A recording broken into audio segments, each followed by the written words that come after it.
วันนี้ซีเรียสสักนิดหนึ่งนะครับเพราะว่าตอนนี้เราอยู่กันที่บริษัทยามาฮ่า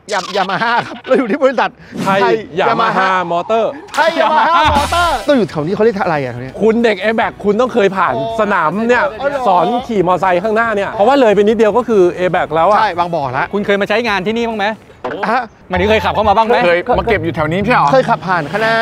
อะไรอย่างเงี้ยแต่พื้นที่เขาใหญ่มากแล้วในนี้มีเรื่องที่น่าสนใจเยอะมากครับผมเอาเรื่องของคุณดีกว่าไปเลย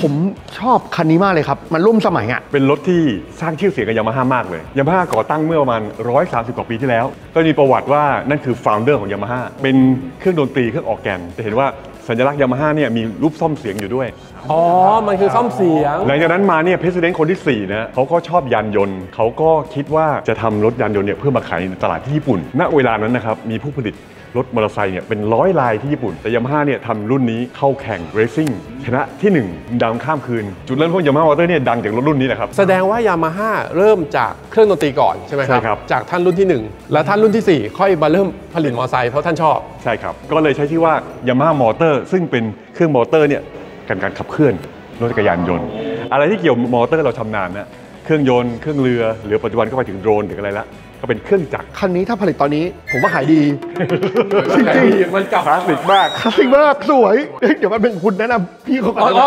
นคุณแนะนำพี่นี่คือพี่พงศธรนะครับเป็นยินดีต้อนรับครับ CEO ของไทยยามาฮ่ามอเตอร์ก็ยินดีต้อนรับนะครับเราก็มีประสบความสำเร็จตลอดเวลามาเนี่ยหลังจากนี้ก็เราก็ได้รับคัดเลือกเป็นโรงงานแรกนอกประเทศญี่ปุ่นนะมาก่อตั้งธุรกิจในเมืองไทยปีที่แล้วเพิ่งฉลองครบรอบ60 ปีไปนะก็ถือว่าเราเนี่ยเป็นส่วนหนึ่งสำคัญในการขับเคลื่อนอุตสาหกรรมรถจักรยานยนต์ในประเทศไทยเช่นกันเดี๋ยวนะครับตอนแรกบริษัทที่มาตั้งชื่อว่าบริษัทสยามยามาฮ่าจำกัดก่อนตอนนั้นเป็นร่วมทุนแล้วก็เปลี่ยนเป็นไทยยามาฮ่าทีหลังปัจจุบันถึงเป็นไทยยามาฮ่ามอเตอร์จำกัดเมื่อกี้ผมชอบคำหนึ่งเริ่มต้นจากเครื่องดนตรีและเป็นออร์แกนด้วยหรอครับแล้วตอนนี้เครื่องดนตรีก็จะมีหลากหลายทั้งวงโอเคสตรานี่มีหมดนะฮะเช่นเดียวกันยามาฮ่าของมอเตอร์ไซค์ก็มีทุกรุ่นเลยเข้าใจแล้วว่าทำไมสัญลักษณ์ของยามาฮ่าดูไม่เหมือนเครื่องยนต์มันไม่ดูไม่มีความลิงก์กับเครื่องยนต์เลยจริงด้วยนะโอ้นี่ช่างสังเกตดีตัวนี้มีค่ามากสำหรับเราฮะเราก็เติบโตกับสังคมไทยมา60 ปีนะก็มีความภาคภูมิใจว่าปัจจุบันนี้สำเร็จแล้วนะครับในการที่จะสร้างผลิตทุกอย่างในประเทศไทยและก้าวเป็นศูนย์ส่งออกของโลกเช่นกันเพราะฉะนั้นฝีมือคนไทยนี่ดีนะครับ Made in Thailand เนี่ยใช้ได้ขายต่างประเทศนี่รับรองว่าคนสนใจแล้วก็ราคาดีอุตสาหกรรมเราเป็นอุตสาหกรรมต่อเนื่องนะครับขายอย่างเดียวไม่พอก็ต้องมีบริการมีอะไหล่แท้แล้วก็ต้องสอนผู้จำหน่ายทั่วประเทศนะทั่วโลกด้วยเพื่อให้ซ่อมบำรุงได้เพราะนี่คือเป็นอะไรที่ supply chain ค่อนข้างยาวทีเดียวแสดงว่ามันไม่ใช่แค่การประกอบรถละมันมีถึงการดูแลพนักงานด้วยการให้ความรู้พนักงานที่นี่ด้วยใช่ครับเดี๋ยววันนี้จะพาทัวร์ให้ครบเลยครับพูดถึงที่ไทยยามาฮ่ามอเตอร์จำกัดที่นี่คนกี่คนนะครับทีมงานสถานที่นี้นะครับก็ประมาณ 1,500 คนแต่เรามีบริษัทในเครือด้วยก็รวมๆแล้วประมาณ 2,000 กว่ามีเรื่องของ R&D ด้วยนะครับเรามีโรงเรียนสอนขับขี่รถจักรยานยนต์นะครับมีพรีเมียมเซอร์วิสช็อปนะครับแล้วมีบริการเรื่องเครื่องเรืออะไรด้วยหลายอย่างถามเป็นความรู้นิดนึงเกิดผมไม่มีความรู้มาก่อนแต่ผมอยากทำงานที่นี่โอเคผมอาจจะเป็นช่างแหละแต่ความรู้ผมอาจจะไม่เคยประกอบรถที่ไปส่งออกเมืองนอกเนี้ยที่นี่ก็จะสามารถจะทำให้พนักงานไปถึงจุดนั้นได้แน่นอนครับเราภูมิใจนะเราสร้างคนที่นี่เหมือนกัน60 ปีที่ผ่านมานะครับเราสามารถพูดได้ว่าหลายๆอย่างที่วันนี้จะเห็นในโรงงานเนี่ยนวัตกรรมต่างๆเนี่ยเกิดจากพนักงานเราเองเรารุ่นต่อรุ่นนะสามารถถ่ายทอดได้แล้วก็ปัจจุบันเนี่ยมีความภูมิใจว่า productivity หรือผลผลิตที่เพิ่มขึ้นเนี่ยเดี๋ยวไปดูกันมีเรื่อง automation ใหม่ๆคิดจากที่นี่แล้วก็สามารถที่จะประยุกต์ให้ผลผลิตดีขึ้นนะครับจนปัจจุบันเนี่ยสถานที่นี้นะครับก็ต้อนรับแขกจากต่างประเทศมาดูอยู่เรื่อยๆแทบทุกเดือนต้องมีมาดูแต่ละมุมมองดูเรื่องความปลอดภัยเรื่อง automation ประสิทธิภาพเรื่องคุณภาพพูดถึงรถจักรยานยนต์ยามาฮ่านี่มันคือมันรุ่นมันเยอะมากเลยจริงๆมันมีทั้งหมดตอนนี้กี่รุ่นนะครับที่ขายอยู่นี่ต้องอธิบายนิดนึงว่าทำไมถึงมีหลากหลายรุ่นนะครับคือปัจจุบันนี้ประชากรไทยมีอยู่67 ล้านคนมอเตอร์ไซค์ที่วิ่งอยู่ตามถนนเนี่ยมีถึง22 ล้านคันเราเติบโตมาในอุตสาหกรรมเนี่ย60 ปีแล้วหมายความว่าคนทุกเจเนอเรชันเนี่ยมีจุดสัมผัสกับมอเตอร์ไซค์ทั้งหมดเท่ากับว่าอัตราส่วนของการครอบครองมอเตอร์ไซค์นะครับ3 คนต่อ 1 คันดังนั้นหมายความว่าทุกสาขาอาชีพนะฮะไม่ว่าจะเป็นแม่บ้านข้าราชการครูนักเรียนหรือคนที่ขี่ Grab Delivery Lineman เนี่ยนะฮะหรือแม้กระทั่งคนที่ขี่เพื่อสถานการณ์เพื่อท่องเที่ยวหรือ Racingก็ต้องมีครบไลน์ให้ครบถ้าเราจัดหมวดหมู่ได้ก็เป็นโมเป็ดออโตเมติกรถเรซิ่งรถเฮริเทจ รถทัวริงอันที่1คืออะไรนะพี่โมเป็ดคือรถครอบครัวฮะคือมีเกียร์มีคลัตช์เป็นรถดั้งเดิมมีเกียร์มีคลัตช์รถครอบครัวต่อไปคือรถออโตเมติกคือเป็นเหมือนสกูตเตอร์ที่ขี่คล่อมแล้วกดสตาร์ทแล้วไปได้เลยง่ายๆหน่อยไปจ่ายตลาดสำหรับผมแล้วต่อมาคือรถสปอร์ตก็จะมี3แนวแบบทัวริงแล้วก็แบบเรซิ่งแล้วก็แบบเฮริเทจแบบคลาสสิกคล้ายๆรถคันนี้แล้วสูงไปกว่านั้นก็จะเป็นรถบิ๊กไบค์ที่แบบคนมีกำลังซื้อนิดนึงเขาอาจจะเด็กๆเคยมีฝันว่าโตขึ้นมีรายได้แล้วมีรถมีครอบครัวแล้วอยากได้มอเตอร์ไซค์ที่ไว้ขี่เสาร์อาทิตย์ก็ต้องมีตอบสนองเขาเราเป็นรถนำเข้าจากญี่ปุ่นครับตอนนี้ต้องตอบโจทย์ทั้งหมดว่ามีกี่รุ่นที่เขาเป็น10 กว่ารุ่นทั้งหมดเยอะจริงๆเยอะจริงๆครับจากข้างหน้าครับพี่กว่าจะเข้ามาถึงอาคารสำนักงานเนี่ยไกลอยู่เหมือนกันมากที่นี่เนื้อที่ทั้งหมดเท่าไหร่ครับพี่ประมาณ200 ไร่ครับเราใช้เต็มเนื้อที่แล้วครับตอนนี้ใช่ผมบอกว่าพนักงานที่นี่เกือบ 2,000 คนนะเยอะมากคือเรื่องพนักงานเป็นเรื่องสำคัญมากแต่ยามาฮ่าเรามีคำหนึ่งที่พูดว่าเป็นปรัชญา Condo Creation คือว่าการสร้างความประทับใจให้กับทุกจุดสัมผัสทุกคนที่สัมผัสเราเนี่ยมีความประทับใจตั้งแต่แรกเริ่มและตลอดชีวิตตรงนี้ก็ปลูกฝังให้อยู่ในยามาฮ่า DNA ของพนักงานทุกคน 2,000 คนเนี่ยนะฮะแล้วก็ตรงนี้เราก็คาดหวังเรื่องผลผลิตแล้วก็การพัฒนาต่อเนื่องจากพวกเขาด้วยในขณะเดียวกันนะฮะก็มีความกดดันสูงเราต้องดูแลเรื่องของสวัสดิการให้กับพนักงานได้ดีเหมือนกันเรื่องของเงินเดือนสวัสดิการเนี่ยเราเชื่อว่าในอุตสาหกรรมยานยนต์นะเราก็ไม่แพ้ใครอาหารที่นี่นะครับก็ถือว่าใช้ได้นะครับแล้วก็ราคานี่ถูกกว่าที่ฟู้ดคอร์ทแน่นอนครึ่งนึงอย่างเสื้อที่เราใส่วันนี้เนี่ยเขาก็ให้ฟรีนะไม่ควรจะขโมยนะแล้วก็ต้องดูแลเขาอย่างดีแล้วพนักงานที่อยู่นานๆเนี่ยเขาต้องอยากเติบโตในสาขาอาชีพเราก็ต้องมีการเทรนนิ่งแล้วพัฒนาคาเรียให้เขาด้วยแล้วก็เรื่องการเจ็บป่วยแล้วก็ดูแลเรื่องของเราทำงานร่วมกับโรงพยาบาลรามาธิบดีนะครับมี Yamaha Healthcare Center รักษาพยาบาลได้จับแพทย์จากโรงพยาบาลรามาได้เลยคือเขาส่งแพทย์มาเหมือนประจำที่นี่แล้วก็หมุนเวียนไปตามความเชี่ยวชาญตะเกียตอนผมจอดรถอยู่ผมเห็นมีรถทำฟันมาจอดอยู่ข้างๆใช่ครับวันนี้มีรถทำฟันอยู่ก็ถือว่าเป็นสวัสดิการที่เราดูแลเรื่องตรวจฟันนะแล้วมีแพทย์ผู้เชี่ยวชาญเรื่องภูมิแพ้เรื่องความดันสูงอะไรก็หลายอย่างก็มีผู้เชี่ยวชาญมาดูแลที่นี่นอกเหนือจากนี้ก็มีสวัสดิการเช่นมีโรงยิมนะฮะมีคอร์ตแบดให้แล้วก็มีการจัดแข่งกีฬาเนี่ยให้มันมีชีวิตชีวาในการทำงานแต่ตรวจฟันนี่โหดมากพี่เพราะปกติที่อื่นไม่มีแน่ๆอันนี้คือไม่ใช่แค่ระดับแบบผู้บริหารใช่ไหมครับก็คือถึงน้องๆที่ผลิตก็ได้ด้วยได้ทุกคนได้ทุกคนอันนี้ครับคือความภูมิใจของยามาฮ่าเป็นสีเหมือนที่ความภูมิใจที่ยามาฮ่าเราทำมาเป็นสีแล้วมากนะฮะมาตลอดถามถึงคำนี้ไปครับเนี่ย feel the unique experience นอกจากการผลิตที่ดีแล้วเนี่ยต้องมีการตลาดที่ดีด้วยครับผมเราพยายามประกาศตัวเองว่าเราจะเป็นสุดทุกทางต่างทุกฟิลให้ลูกค้ารู้สึกถึง feel the unique experience นี่สุดไม่สุดอะไรสุดเรื่องการนำเสนอนวัตกรรมใหม่ๆเทคโนโลยีในรถเพื่อความปลอดภัยด้วยนะฮะที่2คือสุดในไลฟ์สไตล์นะครับจากงานวิจัยของการพูดขี่มอเตอร์ไซค์นะพอพูดถึงยามาฮ่าเนี่ยอิมเมจนึงหรือภาพลักษณ์คือขี่แล้วเท่เพราะนี่คือคำว่าเท่เนี่ยต่างคนต่างมีความรู้สึกที่ต่างกันเราต้องตอบโจทย์ไลฟ์สไตล์ตรงนี้ให้ได้นะคือเป็นสุดเรื่องไลฟ์สไตล์ของลูกค้าแล้ววันนี้พวกผมได้ดูตัวไหนเป็นพิเศษครับขายดีที่สุดนะครับชื่อ Yamaha Grand Piano Hybrid รถออโตเมติกแบบสกูตเตอร์สีสันสวยงามดีไซน์สวยสามารถเชื่อมโยงกับมือถือได้ด้วยแล้วก็เป็นรถรุ่นที่ออกแบบมาเป็นรถไฮบริดคือประหยัดน้ำมันอัตราเร่งดีการใช้สอยดีนะครับใต้เบาะใส่เก็บของได้ด้วยทั้งหมดนี้เป็นอะไรที่ครบถ้วนสมบูรณ์มากที่ถูกใจลูกค้าคนไทยเดี๋ยวพาไปชมเลยว่าเราพิถีพิถันปราณีตยังไงที่จะสร้างสรรค์จนสำเร็จจากชิ้นๆมาเป็นคันเต็มคันภายในเวลา1 นาทีฮะ1 นาทีเดี๋ยวลองไปดูเลยครับเดี๋ยวดูว่าไปท้าพิสูจน์ว่าผมพูดจริงไหมที่ต่อกับมือถือนี่ต่อมือถือเราหรือต่อมือถือภรรยานะฮะของเราดีกว่าเนาะของเราและตอนนี้เราอยู่กับพี่โจ้ตำแหน่งอะไรนะครับผมเป็นรองผู้จัดการด้านการผลิตไทยยามาฮ่ามอเตอร์ครับตรงนี้เรายืนอยู่ที่ไหนครับพี่ที่นี่ก็คือเป็นโรงงานที่เราทำการเชื่อมโครงรถหรือเฟรมและชุบสี EDP หลังจากที่เราเชื่อมเสร็จแล้วชุบสี EDP Electro Deposit Painting เดี๋ยวเราจะไปดูกันว่าทำยังไงด้านหลังเนี่ยเป็นเขาเรียกว่าโรบอทช็อตไลน์เหรอครับพี่เราใช้งี้มานานยังครับพี่ที่เป็นหุ่นยนต์ประกอบเราถือว่าเฟรมเป็นชิ้นส่วนที่สำคัญซึ่งต้องการความแข็งแรงอย่างมากดังนั้นเราเลยใช้โรบอททำการเชื่อมเกือบทั้งหมดซึ่งข้อดีของการเชื่อมโรบอทก็คือคุณภาพจะแน่นอนระยะคงที่และเชื่อมได้ตลอด24 ชั่วโมงและที่สำคัญไปกว่านั้นก็คือว่าลดความเสี่ยงจากสะเก็ดไฟหรือว่าควันจากการเชื่อมครับหลังจากที่เราผ่านการเชื่อมเสร็จแล้วนะครับอย่างที่บอกว่าเฟรมเป็นชิ้นส่วนที่ต้องการความแข็งแรงอย่างมากเพื่อให้ลูกค้าเราใช้งานได้อย่างปลอดภัยหลังจากที่เราเชื่อมเสร็จแล้วพนักงานเราจะเช็ค 100% โดยที่เราจะเช็ครอยเชื่อมที่สำคัญทั้งหมดสังเกตว่าเขาจะเช็คมีการขีด ด้วยมาร์กว่าผ่านการตรวจสอบแล้วรอยเชื่อมสมบูรณ์นอกไปจากนั้นนะครับเราจะมีพนักงาน Quality Control ทุก 3,000 เฟรมเราจะทำการตัดทำลายเพื่อตรวจสอบว่ารอยเชื่อมที่เราเชื่อมเนี่ยสมบูรณ์หรือเปล่าหลังจากที่ผ่านการเชื่อมเสร็จแล้วพนักงาน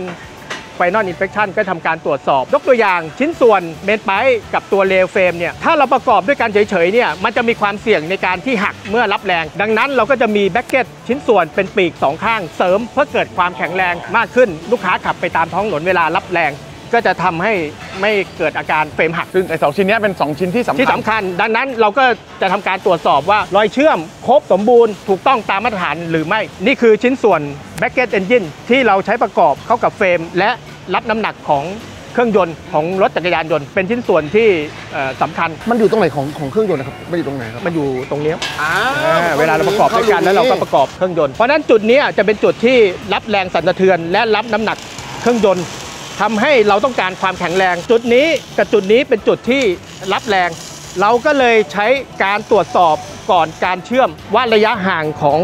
ชิ้นส่วน2ชิ้นนี้มีระยะห่างที่ดีห้ามเกิน 1.2 มิลเราก็จะจับด้วยกล้องถ้าหากว่าระยะแกปของชิ้นส่วน2ชิ้นมันห่างมากกว่า 1.2 มิลเครื่องจะไม่สามารถทำการเชื่อมได้ลูกค้าก็จะมั่นใจได้ว่าเวลาเราใช้งานไปแล้วเนี่ยจะไม่เกิดอาการเครื่องยนต์หักหรือชิ้นส่วนอยู่ๆโบ๊ะเครื่องยนต์ใช่หล่นกลางทางใช่ครับผมถามย้อนหลังเลยครับพี่ว่าตัวเฟรมเนี่ยครับมันทำมาจากเหล็กอะไรครับตัวเฟรมนี่ก็คือเราทำมาจากเหล็กก้าแต่ขนาดเดียวกันเนี่ยมันก็สามารถเป็นสนิมได้ดังนั้นเพื่อป้องกันการเป็นสนิมแล้วก็มีเพื่อให้เฟรมมีอายุการใช้งานเราก็เลยมาทำการชุบ EDP อย่างขั้นตอนนี้ก็คือการเตรียมผิวหรือ T-Pigment ที่จะทำความสะอาดพื้นผิวเฟรมของเราให้สะอาดเราก็จะใช้น้ำอุ่นแล้วก็สารที่เราใช้ในการทำความสะอาดคราบไขมันเพื่อให้ผิวไม่มีสิ่งปนเปื้อนและสิ่งสกปรกเกาะยึดต่อจากนั้นเราก็จะเข้าสู่โปรเซสซิงค์ฟอสเฟตเคลือบสารกันสนิมรองพื้นก่อนที่จะพ่นสีจริงซิงค์เนี่ยมันก็จะเคลือบผิววัตถุดิบเสร็จแล้วขบวนการฟอสเฟตเนี่ยก็จะทำให้ผิวมีความหยาบเพื่อที่จะให้สีจริงมายึดเกาะได้อย่างแข็งแรงหลังจากที่ผ่านขบวนการล้างทำความสะอาดจะสังเกตได้ว่าเมื่อมีการเคลือบด้วยซิงค์ฟอสเฟตมันจะมีลักษณะเป็นสีด้านๆเพื่อเตรียมสำหรับในการที่ยึดเกาะสีจริงต่อไปในขบวนถัดไปครับส่วนขั้นตอนที่เห็นนี้เนื่องจากว่าเวลาเราจะเอาชิ้นส่วนเฟรมไปจุ่มในบ่อสีมันจะมีชิ้นส่วนบางชิ้นส่วนที่มีรูเพราะนั้นสีก็จะเข้าไปเราก็จะทำการอุดรูต่างๆเพื่อไม่ให้สีเข้าไปข้างในใช่เพราะนั้นอุดก่อนขอโทษนะครับแล้วไอ้จุกสีเหลืองๆหรือจุกสีฟ้าๆที่อยู่บนตัวถังคืออะไรครับพี่ก็คือจุดอุดนี่แหละครับทำด้วยวัสดุเรียกว่าเป็นโพลิเมอร์หรือพลาสติกแล้วมันคือถังน้ำมันเหรอครับพี่ใช่ครับถังน้ำมันครับเพราะถ้าเราไม่อุดสีมันจะเข้าไปอยู่ในถังน้ำมันทั้งหมดตอนนี้เวลาเติมน้ำมันคุณก็เติมแค่50 บาท40 บาทแต่ขับออกจากบ้านก็คือหมดเลยอย่างสีน้ำเงินเนี่ยน่าจะเป็นถังน้ำมันแล้วอย่างสีเหลืองเราเรียกว่าอะไรครับสีเหลืองนี่ก็คือเยลโล่ครับนั่นไงเอาแล้วต่อไปจากนั้นนะครับเราก็จะเริ่มจุ่มลงไปในบ่อสีซึ่งมีประจุโดยที่เราจะจ่ายประจุไฟนะครับผ่านทองแดงตรงนี้นะครับทำให้ชิ้นงานของเรามีประจุเป็นลบแล้วส่วนสีของเราก็จะมีประจุที่เป็นบวกเพราะฉะนั้นสีก็จะเข้าไปยึดติดกับชิ้นส่วนเฟรมอย่างแน่นหนากว่าโปรเซสปกติที่เราไม่ใช้กระแสไฟฟ้าสีของเราเป็นสีอะคริลิกซึ่งเป็นสีที่มีคุณสมบัติที่ดีนะครับกัน UV แข็งแรงแล้วก็ที่สำคัญคือหลังจากที่เราผ่านการอบแล้วสีจะเงางามมากจริงๆแล้วสีนี้เนี่ยเป็นสีที่ราคาสูงมากแต่เพื่อให้ลูกค้าได้สินค้าที่ดีเราพร้อมที่จะลงทุนแล้วก็เพื่อที่จะรักษาคุณภาพเพราะนั้นสีก็จะ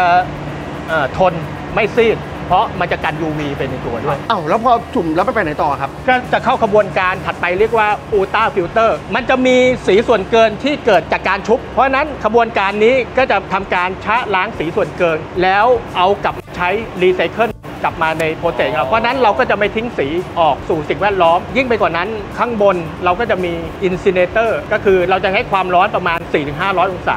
เผาผลาญสารระเหยทินเนอร์หรือสี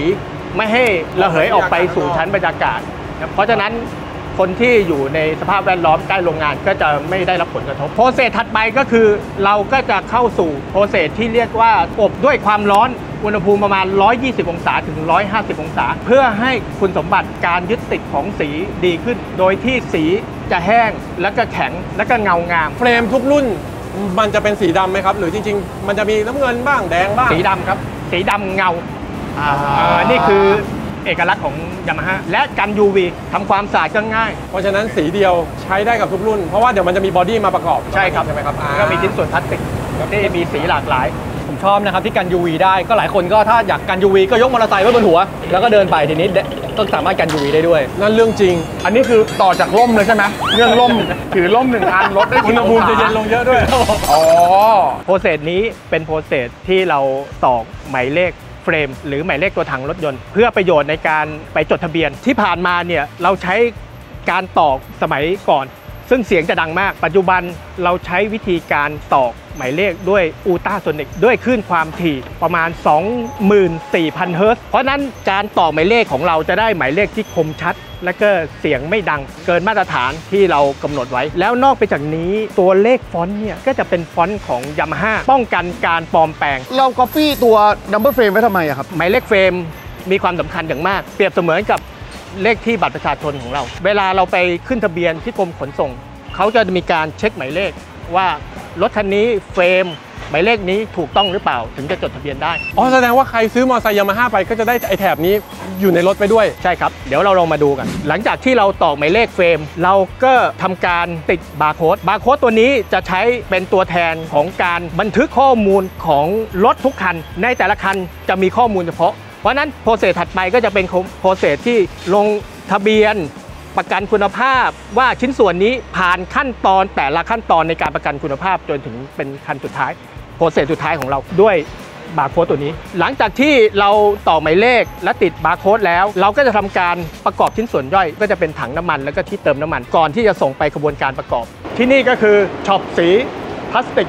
เพนติ้งหลังจากที่เรารับชิ้นส่วนจากซัพพลายเออร์มาแล้วเราก็แขวนชิ้นส่วนเข้าห้องบูธโปรเซสแรกทำความสะอาดผิวรองรับการยึดติดสีได้ดีหลังจากที่ทำความสะอาดพื้นผิวแล้วเราก็เข้ามาสู่กระบวนการพ่นกระบวนการแรกเราเรียกว่าการพ่นไพรเมอร์วัตถุประสงค์การพ่นไพรเมอร์คือเพื่อให้พื้นผิวนำประจุไฟฟ้าและให้สีของเราเนี่ยยึดติดได้ดีเพราะนั้นนี่คือวัตถุประสงค์ของไพรเมอร์ของเราหลังจากพ่นไพรเมอร์แล้วเราก็เข้าสู่ห้องพ่นกระบวนการที่2เราเรียกว่าห้องอันเดอร์โค้ดก็เสมือนกับเป็นสีรองพื้นเราจะใช้โรบอทพ่นรองพื้นก่อนและเก็บรายละเอียดด้วยคนส่วนห้องที่3ก็คือการพ่นชั้นท็อปโค้ดหรือชั้นผิวนอกสุดเราก็จะมี2ขั้นตอนละเอียดในกันก็คือพ่นด้วยหุ่นยนต์หรือโรบอทก่อนและก็พ่นด้วยคนโรบอทของเราใช้ความเร็วรอบประมาณ 10,000 ถึง 20,000 ไซเคิลในการที่ทำให้ละอองสีแตกกระจายเป็นเม็ดละเอียดแล้วเราก็ใช้ประจุไฟฟ้าในการที่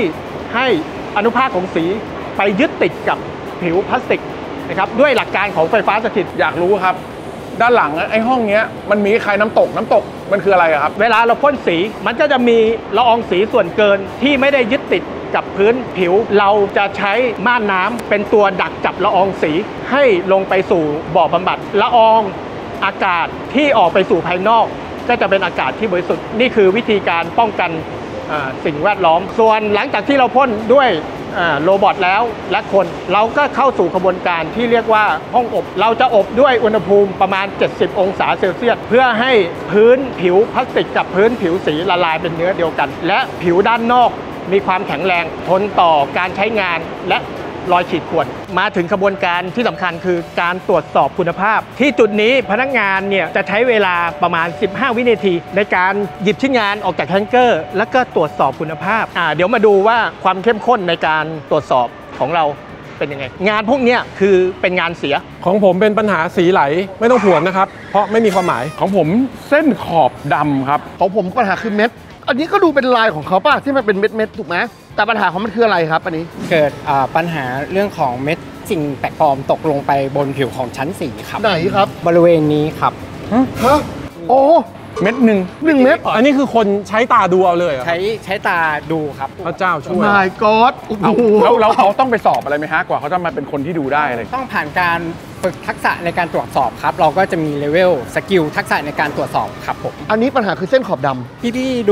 ดูบริเวณนี้อาจจะไม่เห็นใช่ไหมครับถ้าเปรียบเทียบกับชิ้นงานที่ดีครับ ตรงนี้จะไม่มีเส้นดำครับแต่ตรงนี้จะเป็นเส้นดำ ก็ดูไม่ออก แต่อันนี้ผมดูออกครับอันนี้เขาบอกว่าปัญหาคือผิวส้ม ทำไม ซึ่งเราดูเห็นแล้วว่ามันเป็นผิวเทา จริงโอ้ปัญหา เขาบอกว่าเนี่ย ใหญ่ ผิวส้มใช่ไหมอันนี้ไม่ใช่อันนี้เป็นสีเทาฉะนั้นอันนี้ถือว่าผิด ไม่เห็นมีสีส้มตรงไหนเลยครับนี่มัวปะครับเนี่ยนี่มัวปะครับ แต่ถ้าให้ผมเดาครับน่าจะเป็นตรงนี้ป่ะฮะ ลักษณะคล้ายๆกันครับเราจะสังเกตได้ง่ายก็คือทุกชิ้นงานของเราจะมีลักษณะเรียบเนียนนะครับแต่ว่าผิวชิ้นงานตรงเนี้ยมีลักษณะเป็นคลื่นคล้ายกับผิวของเปลือกส้มครับเราก็เลย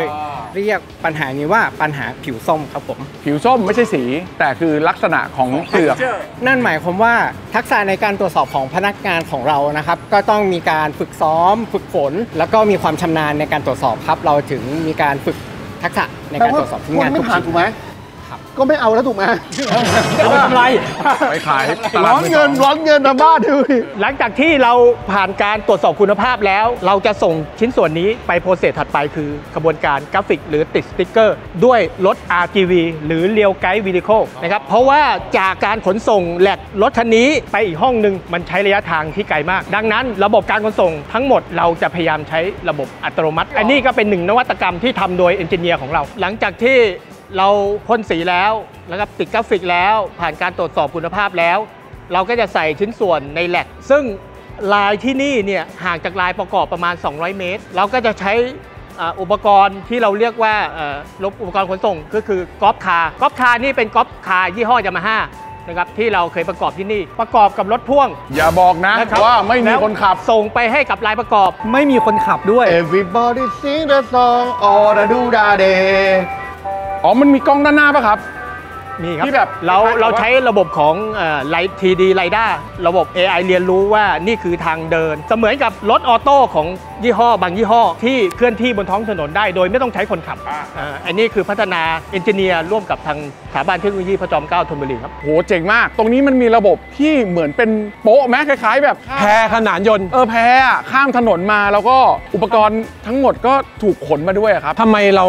ไม่ใช้คนแบบเข็นข้ามหรืออะไรอย่างเงี้ยครับพี่ แนวคิดของโรงงานของเราก็คือ เราจะใช้ระบบอัตโนมัติมากที่สุด เพื่อให้พนักงานเราทำงานด้วยความสะดวกสบาย ที่ผ่านมาเราใช้คนขนส่งขับรถแต่ปัจจุบันเราใช้ระบบอัตโนมัติในการเคลื่อนย้ายเฟรมมา หลังจากนั้นก็จะใช้ระบบอัตโนมัติในการที่ขนส่งไปโปรเซสถัดไป พอรับไปถึงตรงเนี้ยผมเห็นมันจะมีไอตัวโรบอทอะที่เป็นยกอีกคือไม่ต้องใช้คนแล้วตอนนั้นก็ไปอีก ไอ้นี่เราเรียกว่า AGV Auto Guide Vehicle ระบบการเคลื่อนที่อัตโนมัติเกือบ 100% พัฒนาด้วยวิศวกรของไทยยามาฮ่าเองครับที่เมื่อกี้ผมอธิบายว่ามันจะมีหมายเลขเครื่องที่เฟรมกับบาร์โค้ด2อันนี้ต้องเป็นตัวเลขเดียวกัน ถ้าหากว่ามีการสลับกันก็จะทำให้มีปัญหาในการบันทึกคุณภาพเพราะฉะนั้นเพื่อป้องกันปัญหาดังกล่าว เราก็จะใช้โคบอทหรือ Collaborative สังเกตได้ว่าโรบอทเขาจะทำการตรวจสอบหมายเลขเฟรมนี้กับบาร์โค้ดตัวนี้แมทชิ่งเป็นตัวเลขเดียวกันหรือเปล่าถ้าถูกต้องก็จะส่งไปกระบวนการถัดไปถ้าหมายเลขผิดหรือบาร์โค้ดสลับกันเครื่องก็จะหยุดแล้วก็เตือนเราก็ทำการแยกและหาสาเหตุเครื่องตัวนี้ซัพพอร์ตทั้งหมด3ลายที่ผ่านมาเราใช้คนในการเปลี่ยนโปรแกรมใช้เวลานานมากเราพัฒนา AI นะครับด้วยเอนจิเนียร์ของเราทำการตรวจสอบเมื่อเฟรมเข้ามาอยู่ในพื้นที่ของกล้องแล้ว AI จะบอกได้ว่าอ๋อเฟรมรุ่นนี้เป็นของรถรุ่นนี้เขาก็จะเปลี่ยนโปรแกรมอัตโนมัติทำให้เราประหยัดการทำงานได้มากไม่ต้องคอยเปลี่ยนโปรแกรมอันนี้เป็นจุดเริ่มต้นของขบวนการประกอบรถยามาฮ่าแกนฟิลาโนทุกๆ42วินาทีเราจะได้รถลงไปท้ายลาย1คันขบวนการแรกก็จะเป็นขบวนการที่เราประกอบล้อเข้ากับเครื่องยนต์ที่เราอิมพอร์ตมาหลังจากนั้นเราก็จะเอาเฟรมที่ทำในโรงงานก่อนหน้านี้เข้ามาประกอบกับล้อหลังและก็ล้อหน้า ทุกอย่างเร็วมากนะครับจากตัวนี้ปั๊บตรงนี้มาได้ประมาณครึ่งหนึ่งละ คือมันมีขั้นตอนที่เขาทำตรงแต่ละในลึกเชิงลึกอีกอันหนึ่งมาป้า มีรายแยก ใช่ เช่นล้อหน้าไปอยู่กับโครงละ เนื่องจากว่าขั้นตอนทั้งหมดมีประมาณ 1,000 กว่าขั้นตอน ดังนั้นเราก็พยายามจะกระจายชิ้นส่วน และก็ให้แต่ละขบวนการทุกคนทำงานบาลานซ์กัน ขั้นตอนนี้นะครับก็จะเป็นขั้นตอนที่ทำการประกอบไวริ่งนะครับ สายไฟต่างๆ สายไฟต่างๆ ซึ่งอย่างเช่นไอตัวแฮนด์เนี่ยที่มาเดี๋ยวไม่ได้มาแค่แฮนด์นะ มันมาเป็นสายแบบที่เขาประกอบแล้ว ใช่ครับจากการที่โปรเซสของเราซับซ้อนและชิ้นส่วนหลากหลาย เราก็จะใช้ระบบอัตโนมัติในการควบคุมขบวนการและคุณภาพด้วย อย่างเช่นตัวนี้เราจะใช้กล้องในการที่เริ่มจับว่ารถคันนี้เป็นต้นไปจะทำการประกอบรถรุ่นอะไรโมเดลอะไรและหลังจากนั้นระบบอัตโนมัติทั้งหมดก็จะทำการเปลี่ยนโปรแกรมใ ให้ตรงกับรุ่นจุดนี้เราจะมีโปรกาโยเกะสำหรับประกอบชิ้นส่วนที่สำคัญ3ชิ้นส่วน อะไรคืออะไรนะฮะ โปรกาโยเกะ โปกา ก็คือพูดง่ายๆคือเป็นคำมาจากภาษาญี่ปุ่นก็คืออุปกรณ์ที่ป้องกันการทำงานอย่างผิดพลาดสังเกตได้ว่าพอหลังจากที่รถผ่านขั้นตอนนี้เราจะต้องมีจุดที่ต้องขันโบลหรือขันนัดทั้งหมด3จุดด้วยกันทันทีที่พนักงานขันนัดหรือโบลตัวแรกแอร์ทูลชัตออฟก็จะมีลมปล่อยเข้าไปสู่เซ็นเซอร์ทำให้เซ็นเซอร์นับว่าโบลตัวนี้ได้ผ่านการขันแล้ว ซึ่งวัดโดยการว่าถ้าอันนี้ยิงไปแล้วกรึ๊ดคุณประกอบแล้ว1กรึ๊ดคุณประกอบแล้ว2หยิบอันนี้มากรึ๊ดคุณประกอบแล้ว3ใช่ครับ ถือว่าคุณทำงานสมบูรณ์ ครับแต่ถ้ามันไม่ครบเครื่องก็จะร้องเตือนว่ายังไม่ได้ขันหรือลืม ซึ่งบอกได้ด้วยว่าขาด1ขาด2หรือ ใช่ ขาด ขัดตัวไหน บอกตำแหน่งได้ด้วย นอกไปจากนี้นะครับเราจะมีอุปกรณ์ที่เรียกว่า Automatic Tool Moving ถ้าพนักงานเราวันหนึ่งผลิตประมาณ 900 ถึง 1,000 คัน เราจะต้องเอื้อมเนี่ยสังเกตว่าทูลตัวนี้ทูลตัวนี้จะค่อยๆเลื่อนลงมาใกล้มือพนักงาน หลังจากที่ยิงเสร็จแล้วแอร์ทูลตัวนี้ก็จะเคลื่อนกลับไป นวัตกรรมนี้เป็นนวัตกรรมที่เกิดจากพนักงานร่วมกับทีมเอนจิเนียร์ของเราช่วยกันค้นคิด แล้วส่งไปประกวดรางวัลโมโนทุกริที่ยามาฮ่าญี่ปุ่นได้รับรางวัลชนะเลิศ แสดงว่าต้องมีพนักงาน1คนที่เดินมาหาพี่โจเราพี่โจครับ ไม่ไหวแล้ว นอกเหนือจากเรามีโปรเกรดแล้ว เราก็จะมีระบบการป้องกันทำงานผิดพลาดด้วยคาเมล่าเราจะทำการตรวจสอบ 100% กล้องตัวนี้จะถ่ายภาพชิ้นส่วน ถ้ารถที่ผ่านมาชิ้นส่วนไม่ครบเขาก็จะเปรียบเทียบกับภาพต้นแบบว่าไม่เหมือนกันก็จะเกิดการอะลาม ดูภาพรวมแล้วเหมือนกับว่าจริงๆแล้วด้วยความที่ว่า process มันเยอะมากๆภาพรวมของที่เนี่ยก็เลยเหมือนกับว่าพยายามกันในการที่จะพลาดบางขั้นตอนไป และทำให้คนมีความผิดพลาดน้อยที่สุดเป็นจิตวิญญาณแบบญี่ปุ่นที่แบบทำอะไรเล็กๆแต่แบบพัฒนาไปได้ดีอ่ะ นอกไปอย่างนั้นจากการที่เราใช้แนวคิดของญี่ปุ่น เรายังใช้แนวคิดอีกอันหนึ่งก็คือคาราคุริ เหมือนเคยได้ยิน คาราคุริ คาราคุริ ก็คือเป็นระบบแรงงานกลโดยใช้แรงธรรมชาติไม่ต้องใช้ไฟ แรงโน้มถ่วงบ้าง ใช่แรงโน้มถ่วงอย่างเช่น ชิ้นส่วนนี้เป็นชิ้นส่วนเล็กชิลด้านหลังนู้นพนักงานก็จะประกอบเล็กชิลซ้ายขวาแล้วก็ประกอบไฟท้ายเขายกชิ้นส่วนนี้มามันก็หนักดังนั้นเพื่อให้พนักงานทำงานด้วยความสะดวกสบายเราก็ใช้ระบบคาราคุริอัตโนมัติใช้หลักการของแรงโน้มถ่วงนะครับพอพนักงานยกออกอุปกรณ์ก็จะถอยกลับไปพนักงานอีกฝั่งหนึ่งคอยส่งชิ้นงานก็จะทำงานอย่างต่อเนื่องโดยที่พนักงานไม่ต้องใช้แรงในการยกและเคลื่อนย้ายนอกเหนือไปกว่านั้นอีกในขบวนการของเราเนี่ยเราก็จะใช้ระบบอัตโนมัติที่คิดค้นด้วยพนักงานเราเองตั้งแต่ช่วงนี้นะครับไปจนถึงสุดท้ายจะเป็นการประกอบชิ้นส่วนภายนอกมันมีชิ้นส่วนหนึ่งที่เป็นชิ้นส่วนที่หนักก็คือดับเบิลซีทหรือเบาะของเราชิ้นหนึ่งประมาณ 4-5 โลวันหนึ่งถ้าเราประกอบประมาณ900 ถึง 1,000 คันมันก็เหมือนกับเขายกประมาณ 4-5 ตันต่อ1วันดังนั้นเพื่อให้พนักงานเราทำงานด้วยความสะดวกสบายเราก็ใช้ระบบอัตโนมัติในการช่วย เอามาหยอดให้ ขอโทษนะแม่นเป๊ะแม่นแบบอันเนี้ยแม่นเลยอ่ะ โอ้นี่ก็เสร็จแล้วสุดลาย ครับผม หลังจากที่เราประกอบรถเป็นคันสำเร็จรูปขบวนการนี้เราจะมีพนักงาน Quality Assurance คอยประกันคุณภาพจะมีทั้งหมด3สเตชันแรกเนี่ยพนักงานของเราทุกคนผ่านการประเมินสกิลทักษะจากเจ้าหน้าที่ญี่ปุ่นว่าสามารถตรวจสอบได้สังเกตว่าน้องก็จะมีการยิง QR barcode เพื่อลงทะเบียนว่าต่อไปนี้เขาจะเริ่มตรวจฟังก์ชันของรถคันนี้นะว่าสตาร์ทติดไหม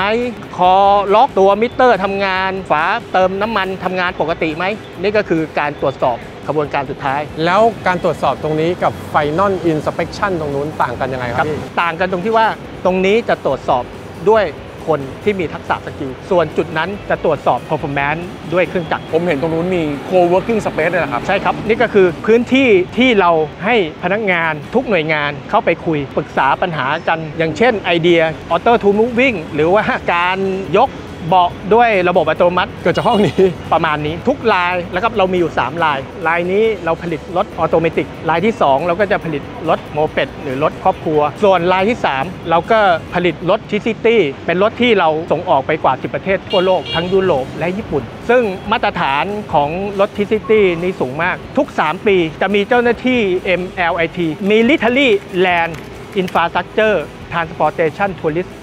ของญี่ปุ่นคล้ายๆกับกระทรวงคมนาคมมาตรวจสอบระบบประกันคุณภาพของเราที่เกี่ยวข้องกับความปลอดภัยว่าเราปฏิบัติตามกฎหมายหรือข้อกำหนดหรือไม่ใช่แค่ญี่ปุ่นอย่างเดียวเจ้าหน้าที่ตัวแทนด้านกฎหมายความปลอดภัยของยุโรปก็จะมาตรวจสอบด้วยเช่นกันทุกๆ3ปีแสดงว่า Tricity ที่ขายที่ญี่ปุ่นกับยุโรปผลิตจากที่บ้านเราอะครับ ใช่ครับ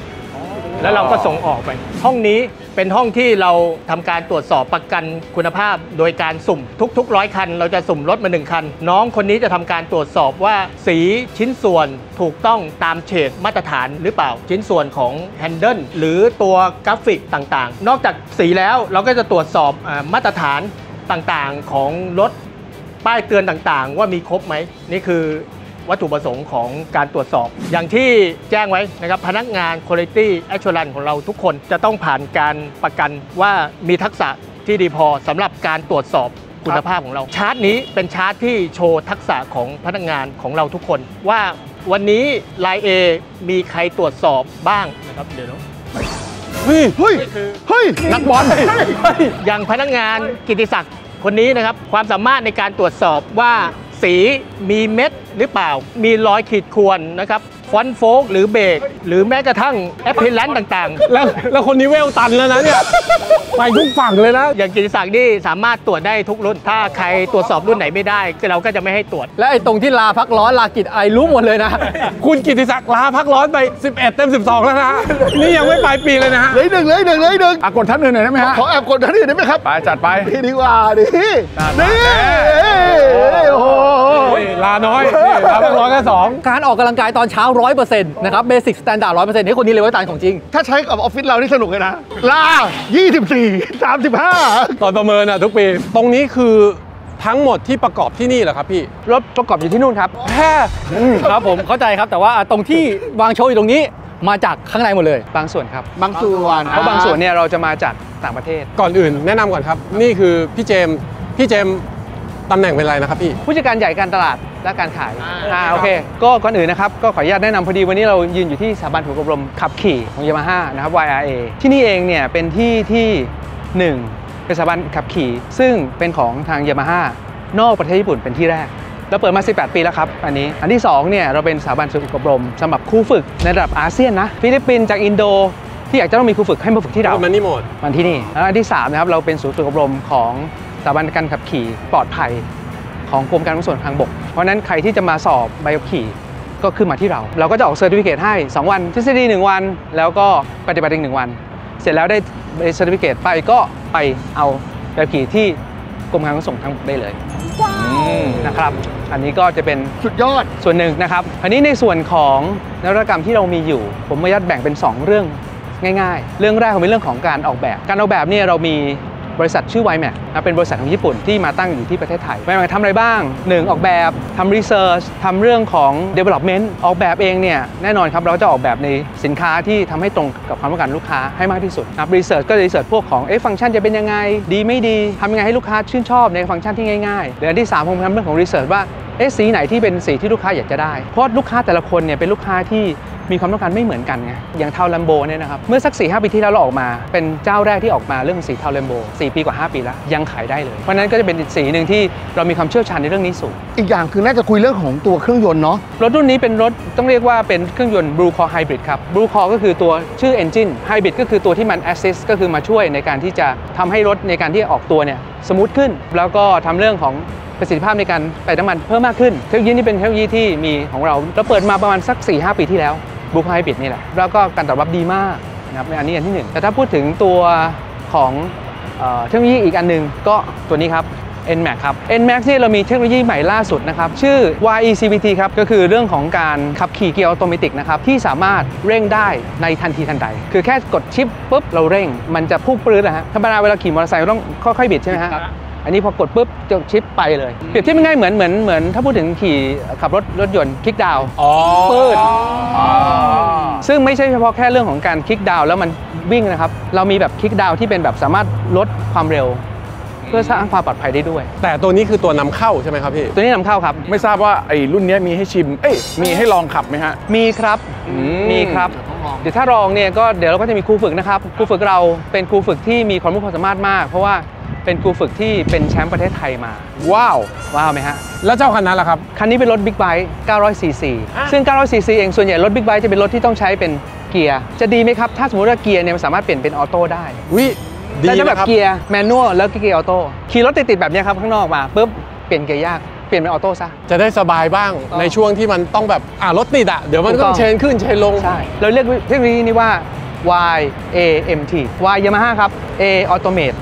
M Manual T Transmission ปีนี้เองเนี่ยเรามีเรื่องของตัวนโยบายเรื่องการทำตลาดคือ Feel the Unique Experience ชื่อก็บอกแล้วครับว่า Feel the Unique ก็คือความที่มีความเป็น Unique Experience ก็คือประสบการณ์ทำไงให้ประสบการณ์เนี้ยมีความเป็นยูนิคเราร่วมกับทททนะครับการท่องเที่ยวแห่งประเทศไทยมีทริปที่เป็นทริปอันซีนคือทททเองเขาก็อยากจะมีพื้นที่ที่เขาอยากไปเปิดใช่ไหมเราก็จะเป็นกลุ่มแรกๆเลยนะที่จะพาลูกค้าเราขี่ไปในทริปนั้น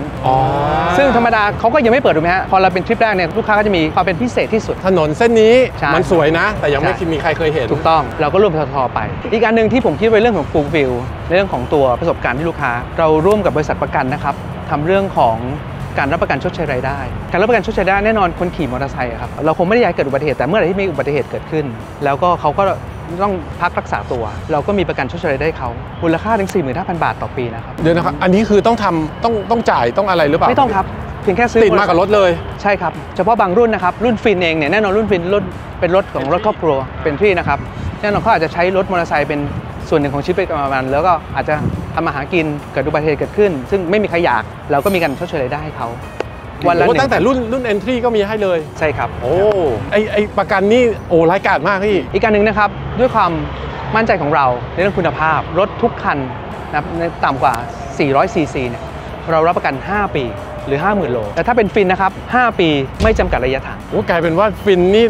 ของแถมเยอะนะเนี่ยตอนนี้ขาดอย่างเดียวเลยต้องไปบิดแล้วอย่าให้เนตตี้ไปเรียนกับครูหน่อย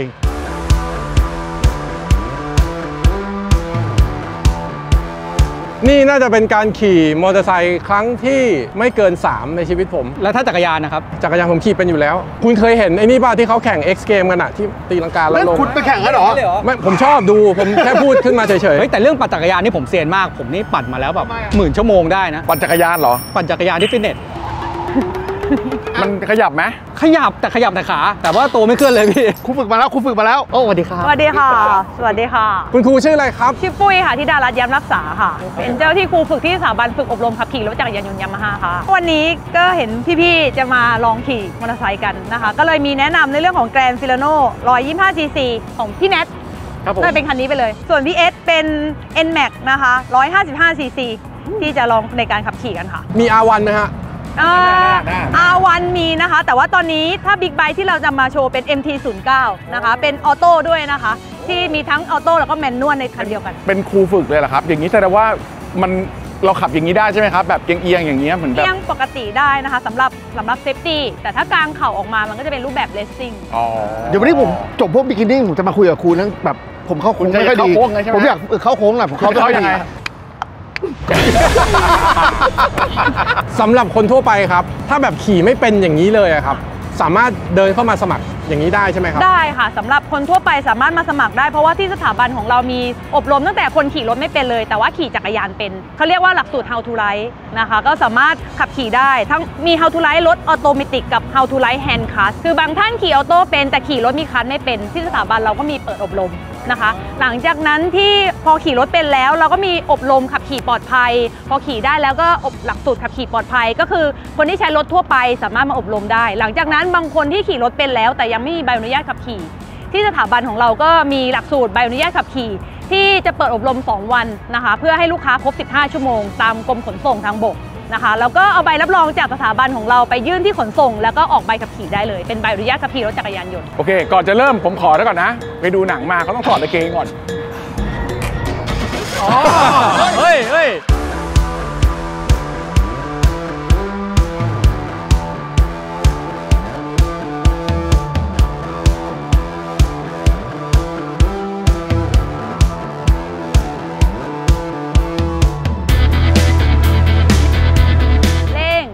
เอาขาขึ้นเก่งข้อมือดี